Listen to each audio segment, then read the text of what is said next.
All right, everybody. The agenda for today up there on the board. Chair opening comments. I mean, kind of the standard template there.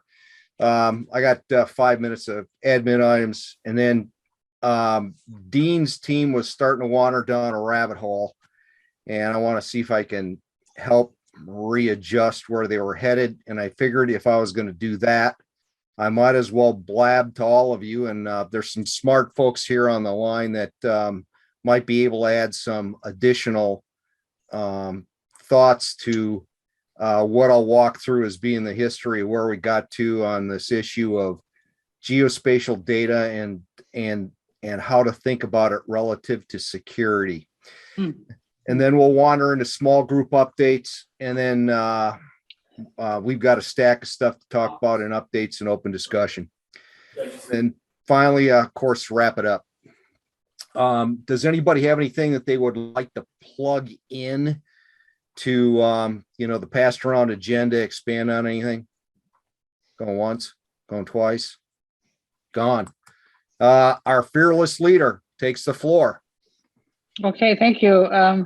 I think today we're going to have some good updates and some good timelines. I think we're in a good spot. I'll make a comment that I'm ready to go start talking with some of the large facility operators about what we're doing, and during May and June, I think we'll be able to do that. So I'm encouraged with that. At the CGA meeting next week, there's a session on next practices, and one of them is on this GIS. So be interested to see what they talk about, and the main focus that they have is on sharing and viewing of the data. So again, we're going to talk about that a little bit later in the agenda. So let's get going. Roger that. Okay. Next up on the board here is, of course, me. And the only thing I would like to put in front of you today for your consideration is, again, awareness about some out and about issues.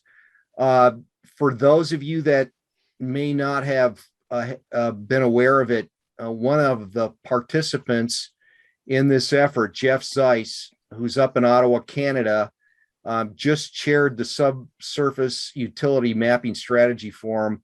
And we'll get to a little bit to that in the update section. So I'll leave it at that. But I wanted to mention, I thought Jeff just did an outstanding job, as well as Go Geomatics, which is a facilitating GIS organization in Canada. Barb gets thrown under the bus, as she's mentioned there over at CGA, and I got to believe that there's a number of folks here on the call that will be there also. So I think in deference to Wayne's World party on Garth, I would think you guys would have a chance to meet up and maybe do some commiseration. The second kind of that big block there that I put up there that I'm calling the hit list, I would really appreciate it if everybody would take a good long look at that. This list was suggested to us by, is it Brian O'Connelly? Is that right, Barb? Did I get that right? Yeah, well, Brian Connolly. Conley, thank you. Yep. Thank you. Mm-hmm. And here's who he thought we should do some outreach to across the spectrum of, who do we want to get in front of to help continue to build the momentum on this project. Barb, do you want to toss anything? Well, it's on the agenda later that we should get an ad hoc committee together on this. So we need to follow up. We need to get in touch with each of these, get on their agendas or their conferences. Yep. So there's a little bit of heavy lifting just in terms of contacts and follow up. So maybe there's one or two of us or three of us that can agree to take this list and get things organized. So we'll talk about that as you go down the list, I think, a little bit. Okay. On the agenda. Steve and Barb, real quick. Yeah. This is Brad here. Remember what the 4 letters or the 6 letters that are behind my name are Minnesota 2050. Minnesota 2050 is 18 professional partners. Every one of these people are one of our partners and the professional group. and you've spoken actually at some of these conferences. So this is who we've had you reach out to. So I don't want to make this too complicated, but our partner, our next partner meeting with Minnesota 2050 is actually literally a month from today. So this probably the type of things that go into here isn't necessarily something we would maybe do a 2 or 3 minute update at a meeting like that. But this is, these types of meetings are things that every one of these attendees handle. And my last point is, so we have these 18 partners. These 18 partners represent 10,000 engineering professionals that are all doing engineering design, utilities, etc. So anyhow, enough of that. I'm going back to mute. So Okay, we're going to sign you up, Brad, to help us. yeah, there you go. Get a kind of a project plan here to be sure we keep track of who we've talked to when and get in front of the other ones. So I'll work with you, Brad, and maybe somebody else wants to volunteer to be on this 3-way, because I think. But are you open to that, Brad? Hey, quit making me go mute and unmute. I know. I'm out here That was your nodding, choice. Barb, I'm out here. Oh, now you're mute again. Okay, be quiet then. All right. So good action. We'll circle in some form back to this as we get further on the line here. Okay. Group reports. Last time we were together, we did the terrific 3 was your assignment from last month. Hold a meeting of your active small group players. Work on assigned items found on the tasking spreadsheet and brief your progress at our next large group meeting. And so I guess maybe we ought to think about moving this event towards when it falls in the end of March, because everybody's out the door for spring break, I guess. So Travis, I know, is laying on the beach somewhere, and that leaves us with Scott Anderson. You're it. Yeah. Yes, Travis is on the beach in the Virgin Islands. But he's there for a wedding for his son, his nephew. And I was not on the last small group meeting. I had another meeting I had to go to. But please watch the video that you also put out in the agenda from the Global Excavation Safety Conference. It's a pretty good 40-minute long presentation that Travis gave. I know, Barb, you had some people down there that said it went really well. Let me unmute. Yes, it went great. And I think we also had a lot of the one call centers there because there was a meeting there. So, and I watched the video as well. It was, he did a great job and a lot of good interest. And I know Travis told me he had a lot of good feedback from different utilities, different states. They asked a lot of questions actually straight at the meeting and then after. So that's the only update I have. If anyone was on that small group meeting, I think, Barb, you were driving. You might have been on it on the phone last week. Yeah, and basically Travis is waiting until we get the pilot done for his small group, Scott, because you've got some of the layers that you want to put in, but to finalize some of the things he wants the pilot that Bob's going to talk about. Once that's done, then I think the small group needs to get back together and finalize the data pieces for Travis's team. Yes. Okay. Thank you very much, Scott. Appreciate you filling us in. Thank you. That moves us on to Mr. Bob. Your work group is busily making things happen. Yes, it is. So we've split up our focusing on between data and systems. So we have 2 meetings, one every 2 weeks, with those different focus kind of groups. It's the same people in there, but the idea is to kind of generalize the focus on those 2 particular areas. So we've got those 2 different approaches, and then in those meetings, we've had 2 of them since last time I did an update. we've defined the basic kind of work plan and did a little bit of documentation at kind of Steve and Barb's behest. Got that out there, and then we've got all of our design decisions already. They're all settled now for basically the final assembly of the prototype. And the next steps are right now we've still got a couple of data sets to add in and into the interface or the actual data catalog and do the final assembly. One of our last decision points was to figure out how a query report would look. So we've got that all laid out and ready to go. So that basically the results of doing a query against the system, the fused data sets. And then I've got a couple of notes, and I'm not really sure where to point them, so I'm gonna bring them up here from the last meeting, and they related to a couple of things. One of them was railroad right-of-ways, and I think that kind of got explained away in our meeting, but I'm just going to throw that out there as something for people to ponder. And from the pondering perspective, I know that there's restricted use, digging, all that kind of stuff that you have to worry about anytime you get in or close to a railroad right away. And the other thing is related to,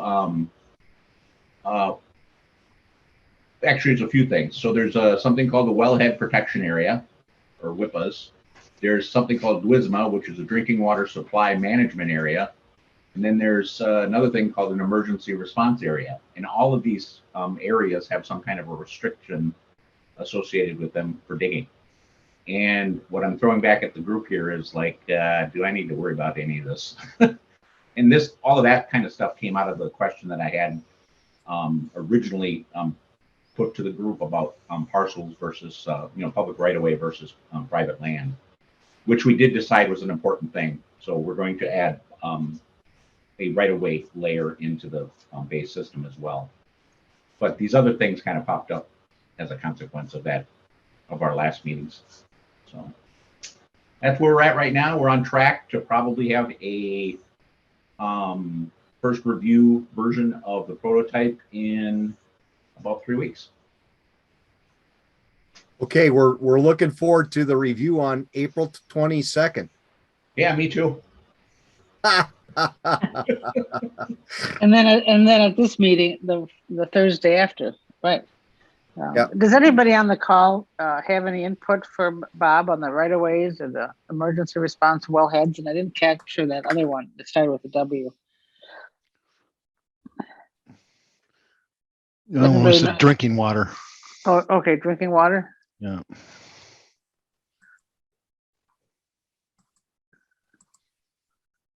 Okay.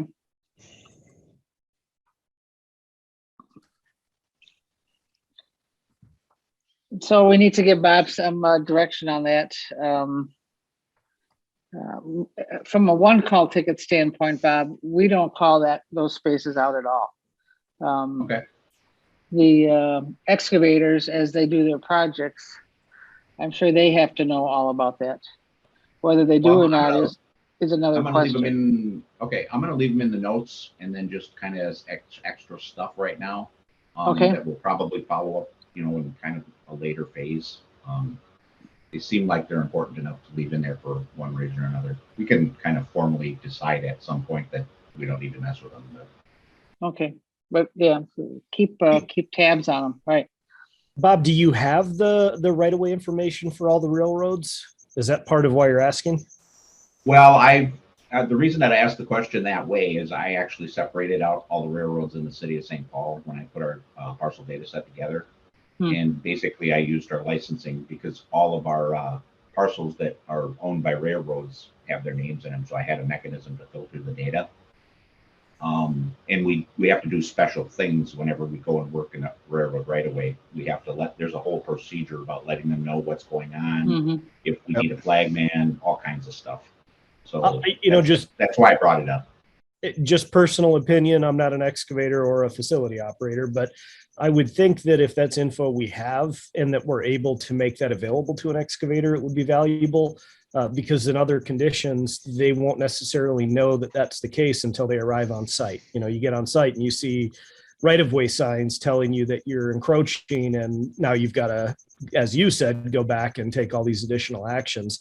If you can convey that on the front end, you might save somebody time.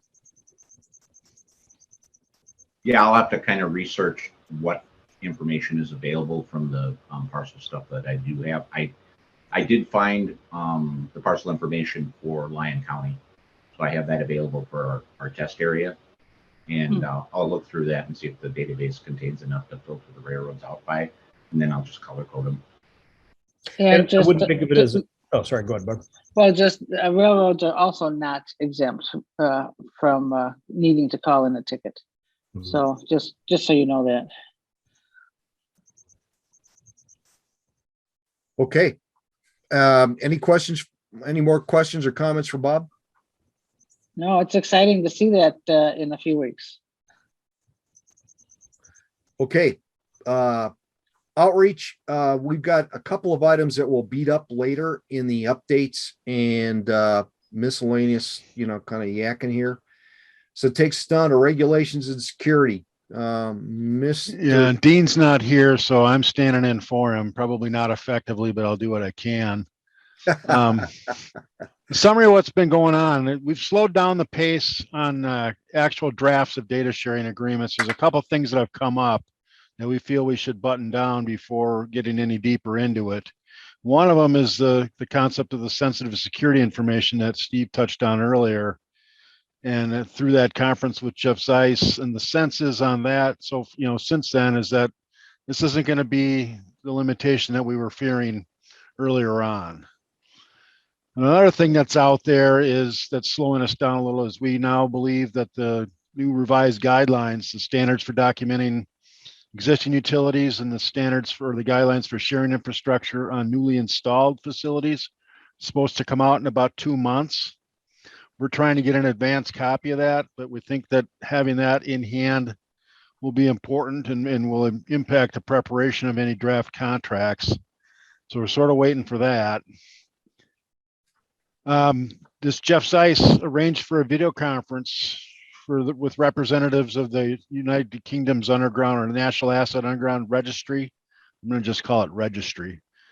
And Dean said it was pretty interesting. They are starting down the path of negotiating these data sharing agreements. And they've come to the same basic conclusion that we've been saying, is that you're going to need agreement styles, having them between the registry and the underground facility operator. And then another one being a limited use license agreement between the registry and an end user. And so they're now kind of coming to the same conclusions that we've been saying. They think that they're going to need 3 types of distribution agreements to deal with specific, types of needs that are coming up with certain utilities. Probably one for gas, maybe electric with that, communications, and everything else. And we kind of think that our agreements are going to be following this same track. We also feel we need to talk to the specific concerns of certain industries, particularly the trade secrets on communications companies where they have their big trunk lines, and how they're going to want to defend that from a competitive standpoint. So that's out there. In addition, we've assisted Barb and Steve in discussions with Brian Connolly of the GSOC board. He's a new member, and he brought a different perspective to this on, from the design engineer standpoint. And that's been interesting. So you may need some different rules for them. That's, as opposed to, excavators, which has been more of the focus. If just some discussion of future outreach, which is, I think, coming up. Again, it's going to be communications industry, electric industry, and pipelines.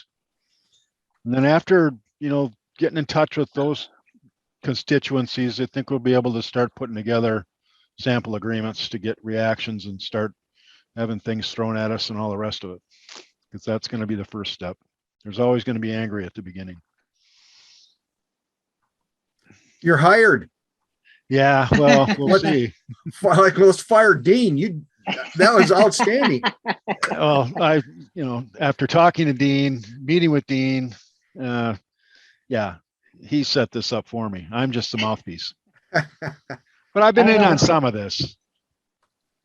Okay.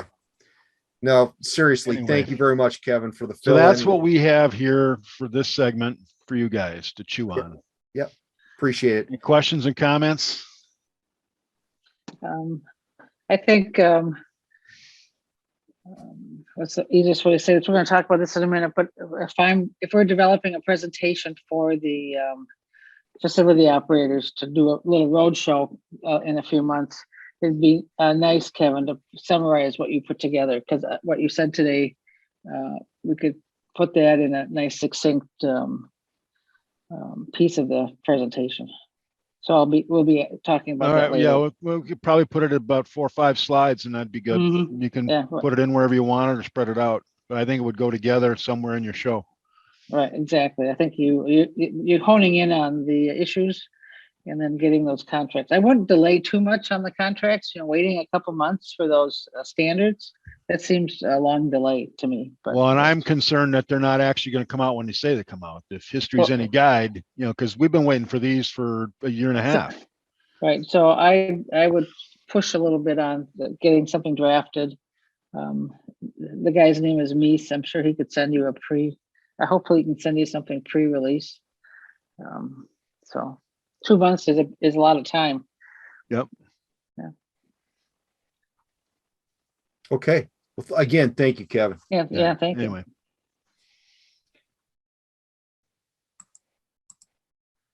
Okay, updates, open discussion.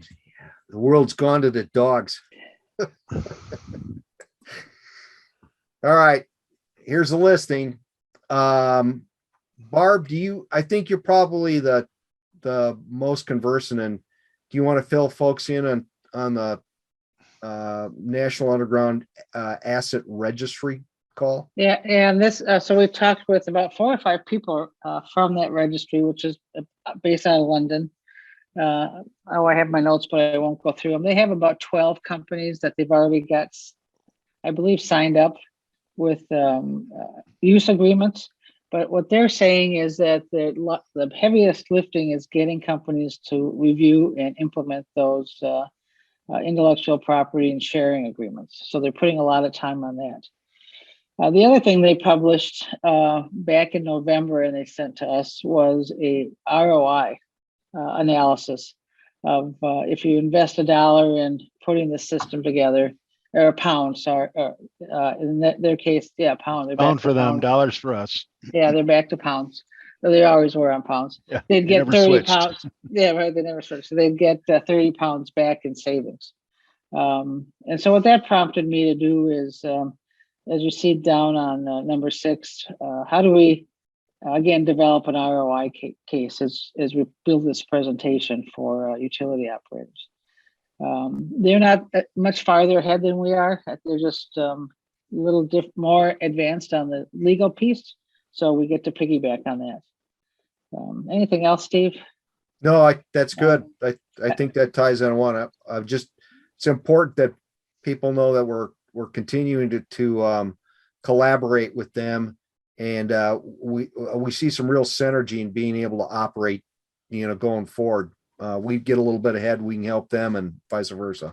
They have the advantage that it'll be mandated. It's already basically mandated. They don't need people to volunteer to get in and volunteer to participate. So that's a big plus. They also have some type of fee for service, which they didn't really go into yet. So there is some type of a cost structure. Okay.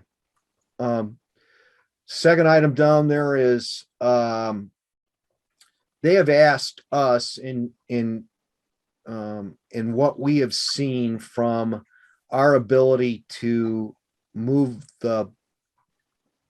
things forward, the importance of this ongoing outreach effort. And so they have basically, Oops, hold on. uh-oh, I just turn that off. Thank you. Sorry. okay. They basically asked us to do some promotion that speaks to the fact that we are trying to work together. And Kevin, I kind of have to put you on the spot here. Dean had indicated the potential of Olivia being able to help maybe with some social media kind of stuff. Is that something that's I think out there? that's realistic. That's it's in Olivia's wheelhouse, certainly more than it is for the rest of us. And, if we give her some ideas and some directions and place to start, I think she'll Okay. be able to run with that a little bit and at least get a couple of initial programs up and out, and then we can go from there. Okay. I don't believe I have her email address. I can talk to her about it. And Okay, so can talk- Barb. Yeah. Yeah, go ahead, Kevin. I think Olivia needs content. and- Because she hasn't been part of this. I talk to her all the time. This is where we're at. That's what we're doing. But she wouldn't have the specifics as to what New R is asking us, but she certainly knows how to get it out there. All right. Okay. Yeah, we're basically looking for buy-in, and she can help us with that. I think they're looking to, if you will, retweet or repost, we're super appreciative of the NUAR effort, and on discussions are ongoing as to how we can help each other, something along those lines. And I'd be happy to maybe give some feedback on that too. So if you want to, kind of do a 3-way collaboration on that, you can dial me in too. Okay. That third bullet there, Brian Connolly, I believe, is that how you say it? That's it. Yep. Okay, good.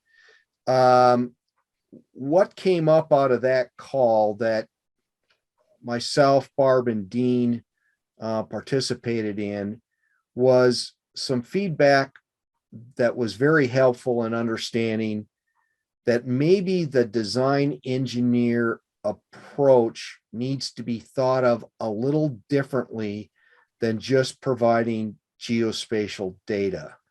And so the follow-up was that we would like to try to put together, or I should say, we want to put together an ad hoc group to review what the elements are that in the design engineering phase would be worthwhile and help cut down on the workflow for that piece that can be facilitated through what we're trying to do through this effort.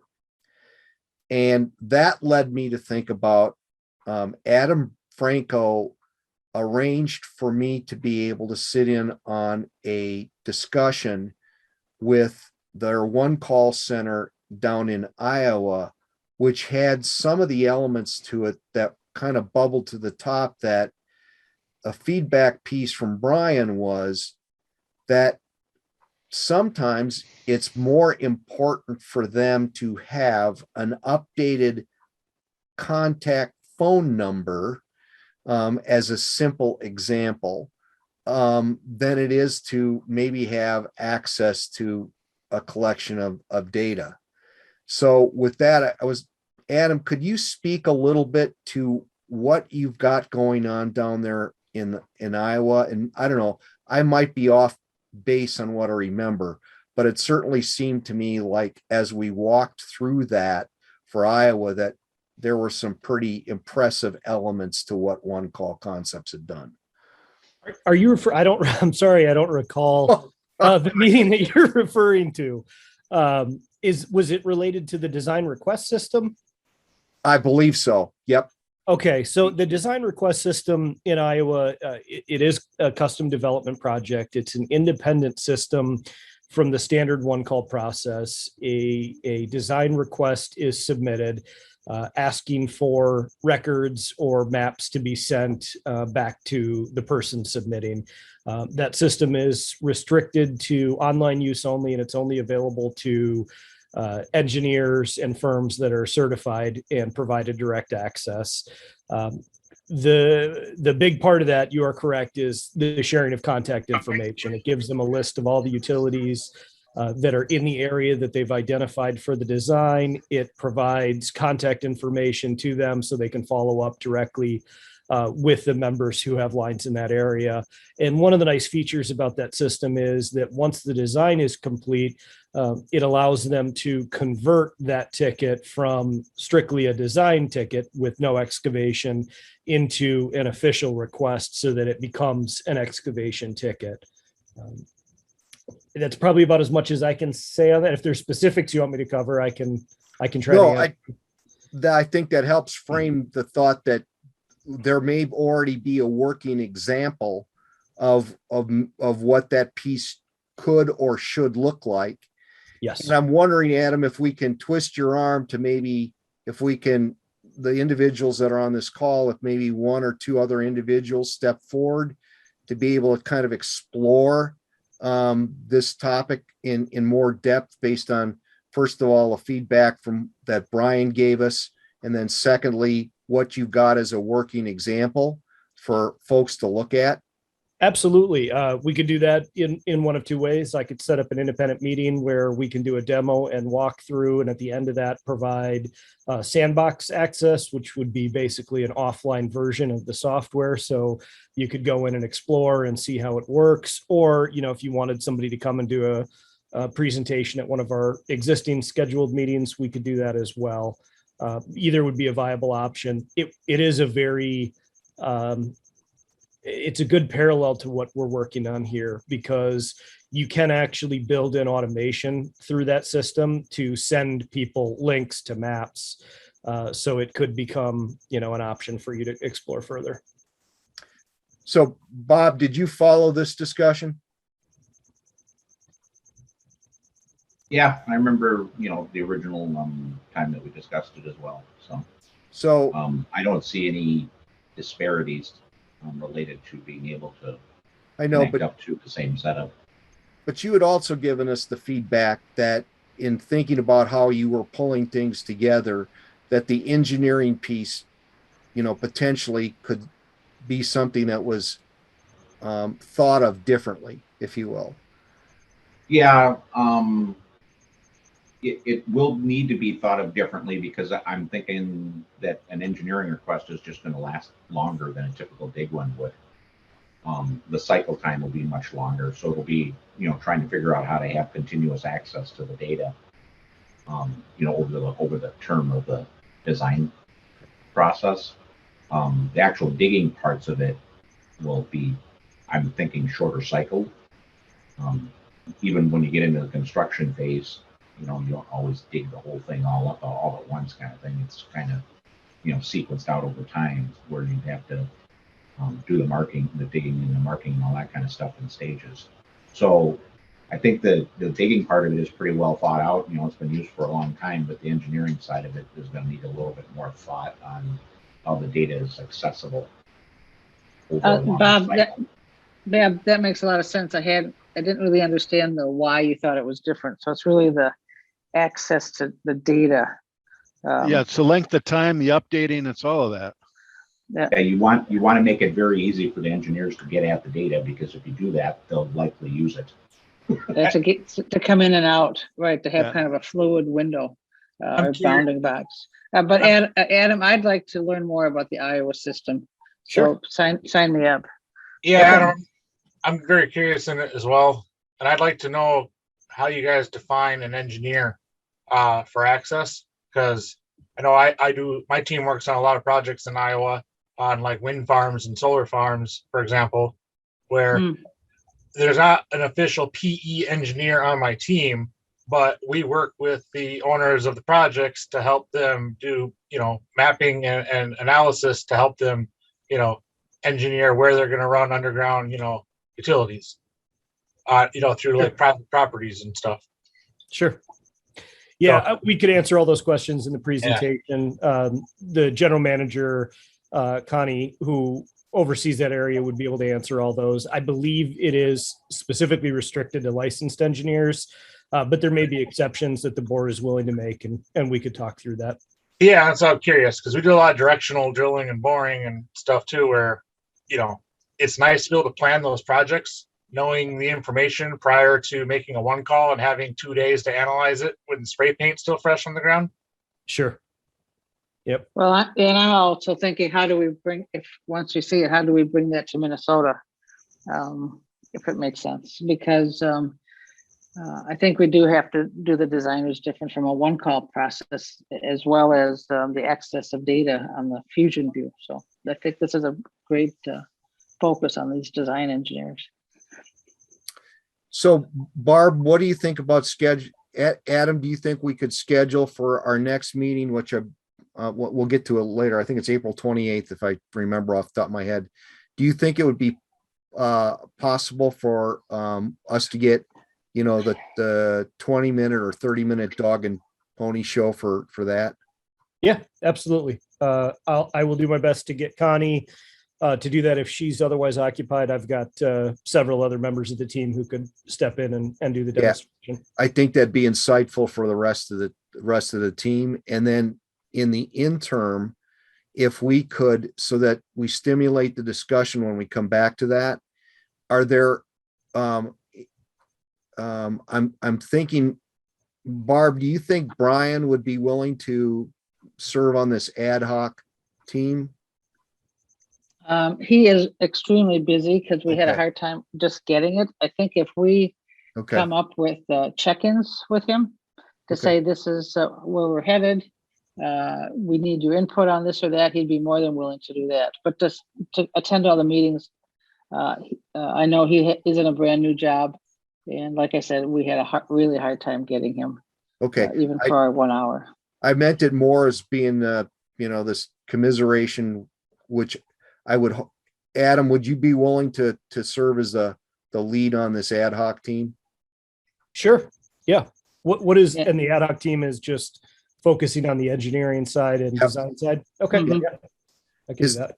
And I'd like to try to get 2 more volunteers. I think a team of 3 would be able to beat this up and give good feedback to the group. Is there anyone on the call that would be willing to volunteer? Well, I'll volunteer and maybe Damon will. I don't know. I can't speak for Yeah, Damon. I'd like to. You're gonna have to be patient with my schedule. Yeah, I think if it's kept as a small group, the availability of being able to find a time that works for all probably would be functionally a lot easier. And then we can always pull in, for, as needed discussions, Bob, with his thoughts about what design engineers need specialty, like this access of data, Yeah. the access windows. Steve, what would, if we were successful as a small group, what would our accomplishment be? I think it's important to be able to come back to the group with if you will, a Chinese menu list of this is what we think the engineering module should be able to do. Got it. Does that make, Barb, do you agree? Does that Yes, work? that's just the scope of work document. Yeah, requirement document. Perfect. Okay. I like that. Hey, Barb and Steve, 2 questions. I'm jumping back in the conversation here. I had to leave for a couple minutes. Who is Brian Connolly? He is a design engineer. He's on the board at Gopher State One Call. He just left a major in-house design engineer, and now he works for Invergrove Heights as their operations. Okay, that's who I thought it was. Yeah, I think Brian Mhm. actually went through my class a few years ago, so he's familiar with this stuff. My master's class over to you. Second question is, tell me, Iowa project, is the Iowa project part of this discussion germane or not? Yes, because we think if nothing else, it is an example of a pre-existing system that aligns with where we are trying to go with the design engineering module. Okay, so right now, one of your Steve, you saw the 3 names I sent you this morning? Sorry. No, I didn't look at my emails this morning. Sorry. No, that's fine. Phil Meese, who has spoken to this group already, has a project, underground I mean, the Yeah. subjects are just what you're talking about. He has a project for Iowa DOT right now. So that might be somebody you want to engage in this discussion. So he is one of the, call it, members of this group. I think he's on your email list. He's spoken to this group. Right. So you might want to engage with him. That's all I'm suggesting. Okay. Good point. And I think maybe a different point might be also as we pull in experts, the MnDOT person that we've been Well, working with. Yeah. Right. Again, Phil is working. He's actually working on a project for MnDOT right now, the reconstruction of 494. And then Yeah. also he's working on this project for Iowa DOT, and they just got done doing one for the Texas DOT. So his experience could be germane to this discussion. so Okay. Barb, do you want to do the outreach to Paul, or do you want me to do that? How do you want to proceed with that? To Paul or to Phil. I'm sorry, Phil. Let's let me make a note. I'd like our group to meet first, our little sub team, and get our approach together so I have something concrete, but I'll take the action item. Well, and Barb, what I'll try to do, I'll get something from Phil. Phil, give me 3 things that you're working on that project, not all 27 things that he's working on. Okay. So Okay. the ad hoc group is comprised of Barb, Adam, and Damon. Is that correct? What I've got. Okay. And then we'll reach out to folks as needed to complete our task. Adam, thanks for stepping forward on that. Much appreciated. Happy to do it.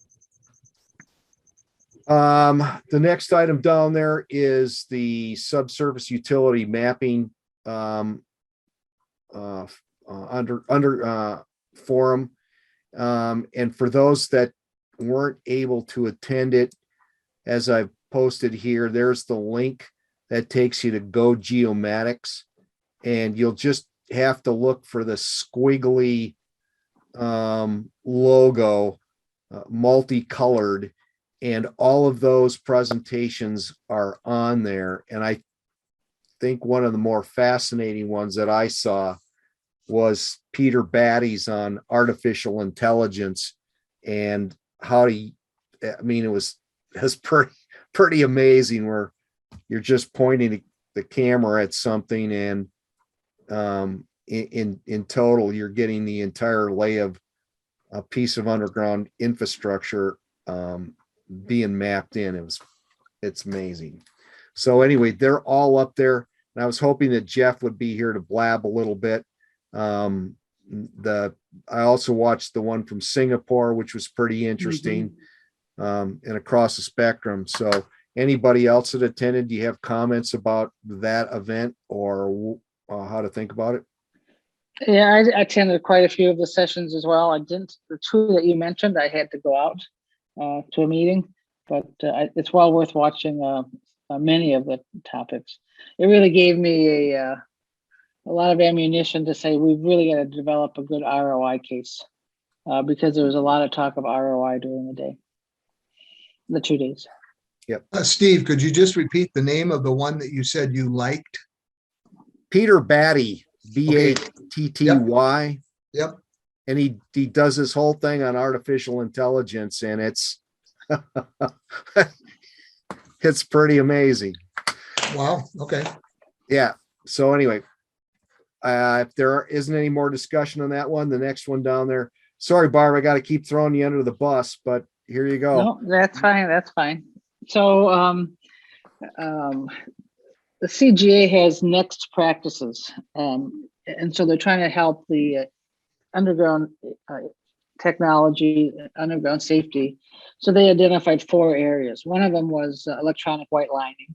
So Adam and I are very instrumental on electronic white lining, and we're on a panel discussion this next week on that. And then another next practice is the whole GIS mapping and sharing of data. And I'm going to be joining their working group on that, not to push and tell too much about what we're doing until we're ready. But again, I think I could leverage that group and say, we've really have to develop a strong ROI. And if I can do if I can get the CGA working team to help me put together a good ROI, and we can get more pressure on the facility operators to buy into it, just might get us some more traction. So I'm going to be joining that next practices GIS working group for CGA. And that's what this bullet point number 5 means. Adam, is there anything you want to add to going out, and where are you guys going? Santa Ana? No, Anaheim. Oh, Anaheim. Sorry. Yeah. no, Barb covered it. Should be an interesting presentation, and I'm looking forward to participating with that group as we go forward to see what other groups are doing to push forward the concept of electronic virtual white lining. Cool. Thank you both. So return on investment. It may not be on the top of your head right now, but we're sort of beating the dead horse, but for a good reason on the topic, because as Barb has illuminated already, the degree to which you can make the ROI case to the bean counters is the thing that in general makes corporations sit up and pay notice.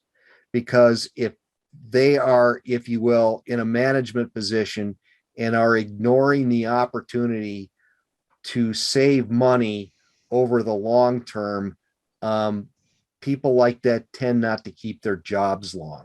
So they are intimately interested in seeing if there is a technology or an approach which is going to save money. We would love to hear if you've got any ideas out there that provide us with examples, other publications that you may have read that have got items in them. And I think particularly when there is the advent of new technology, the return on investment thing is critical. And one of the experiences in life that I've wandered through is the issue of aviation safety. And I know most of you aren't aware of it, but the military largely did not have an aviation safety program until the mid 1950s. In the United States, in military aviation was literally crashing hundreds of airplanes a year.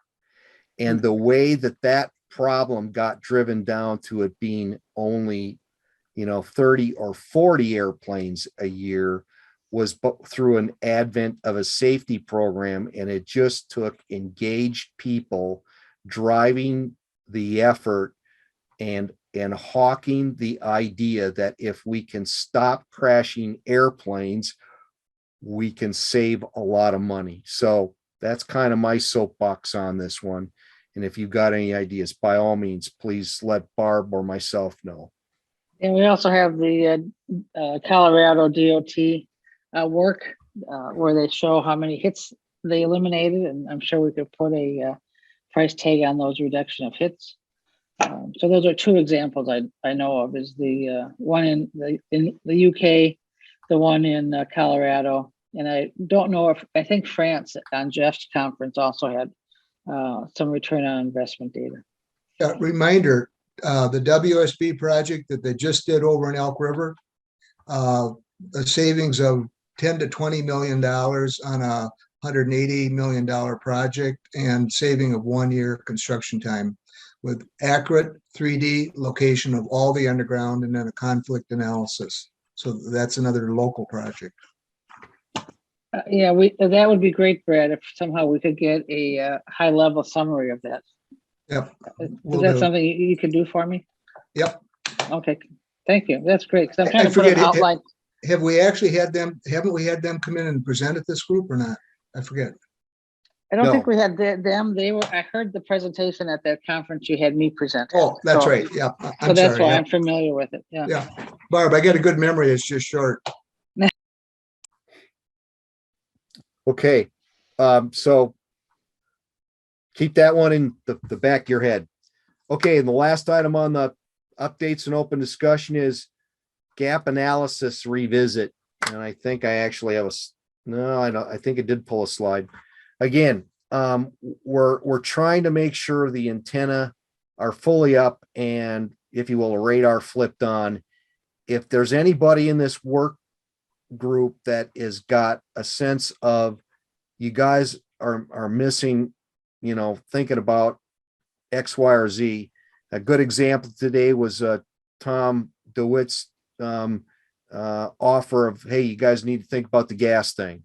So, it's the same thing with across the spectrum of what we're doing here.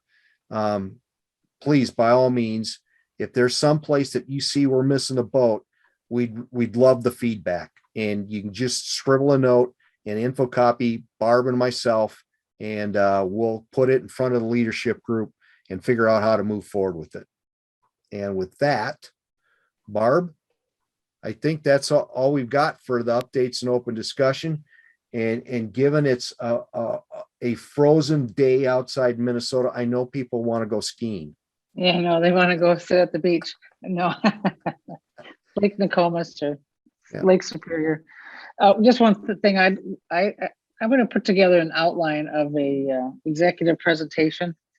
So if we went to Excel or some of these other companies, what would that look like?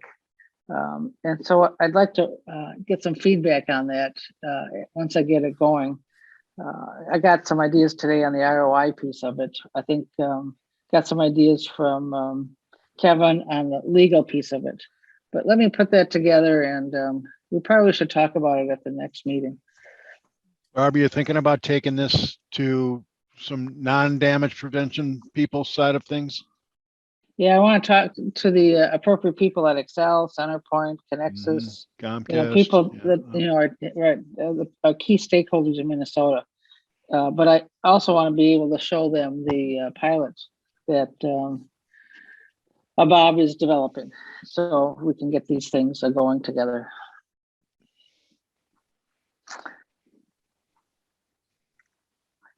It'll also tie in really well to subsequent presentations that we do on either local or national platform. Okay. Is there anything else from the floor? Going once?